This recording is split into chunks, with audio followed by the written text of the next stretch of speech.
So it's back in my freshman year of high school, and 3 days into the school year, I broke down. I cried, and it was because of the slightest inconvenience possible, and that was overthinking. Specifically, I was worried that I was gonna be the weird kid in high school with no friends, and that just like that hit me. That hit me. But fast forward 2 years, I have a great friend from high school, and we still, we here in the summer and we hang out, and I'm not in bad terms with anybody else. That's good. Anyways, the point was, I didn't even consider asking myself, why am I feeling the way I'm feeling, right? I just sobbed. And it took me a while to realize that emotional intelligence is something that you need to learn, like something that you develop, because it's a skill like any other. And for the record, emotional intelligence has little to do with intelligence as we know it.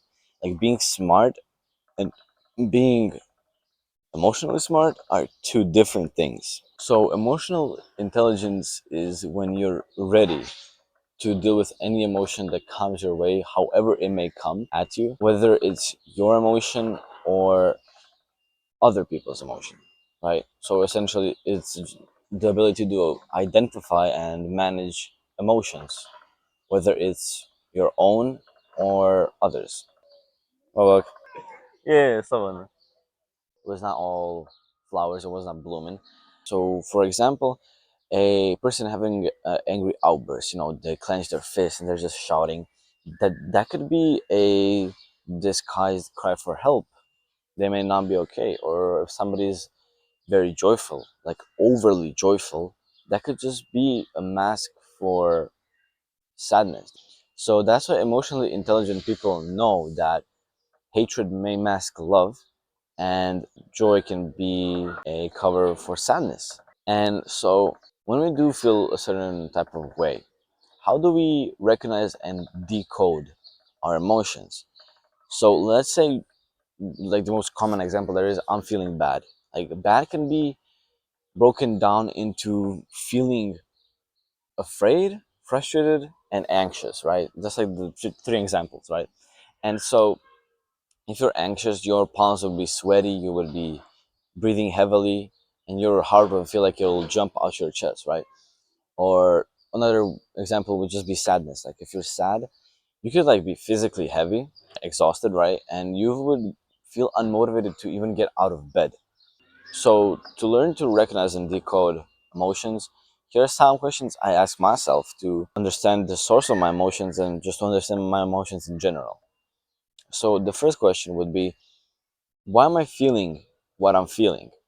And it sounds kind of stupid, but let's give you an example of, is it anger that I'm truly feeling, or is it sadness? And am I putting it onto others, right? So, a lot of times, anger can be just a mask for sadness.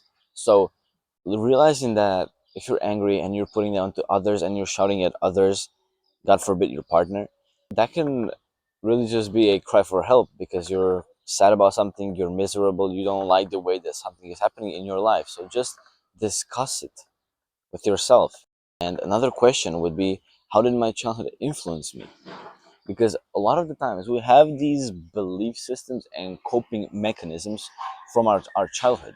And for someone like me, my childhood was not blooming. It was not flowers and petals and sunshine and rainbows, right? It was not that good. So I had to learn on my own how to cope with a lot of stuff. And it mostly come down to the question of, how am I feeling, what I'm feeling, and the one question after this one.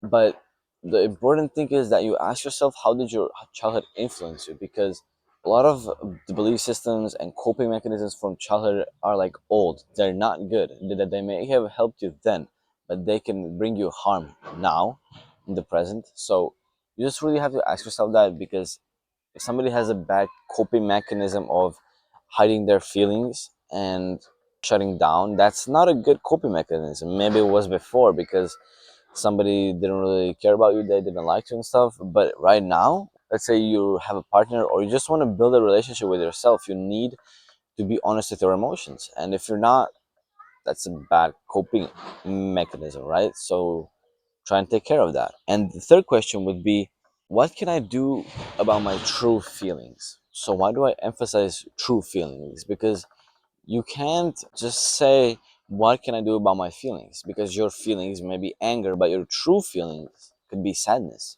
right?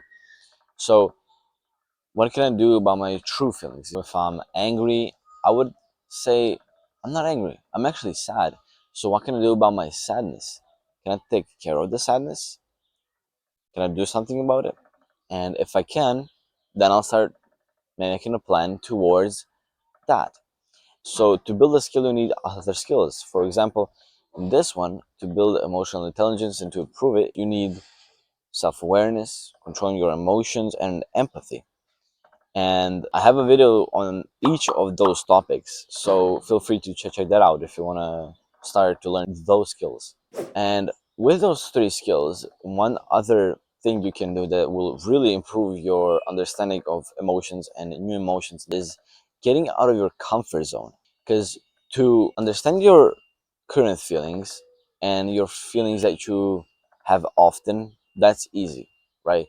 But to understand your new feelings by going into certain situations, social situations, let's say if you're afraid of social interactions, go and do those social interactions and confront your fear of socializing. It'll make you just face those fears and deal with new emotions which you can handle, right? Or let's say you're working out, and working out is really good because it builds mental toughness and resilience. So that is also a great way to understand those emotions, how to push your limits. So to conclude, I think you should acknowledge your feelings as something valuable because they are valuable. You should differentiate and analyze each emotion, and you should accept every emotion that comes away and appreciate it because you feel emotion. You should be appreciative. Then reflect on your emotions. Reflecting on your emotions can be just asking yourself a simple question as if, why am I feeling what I'm feeling, right? Then handling your emotions or handling the emotions of others. Now, I put it in this order because you have to handle your own emotions before you handle the emotion of others, right?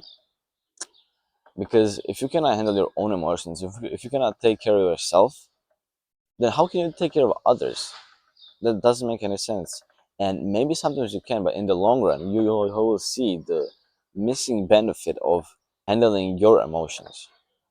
So I hope you got some value out of this video. If you did, leave a like and subscribe, and I'll see you guys in the next one. Stay positive.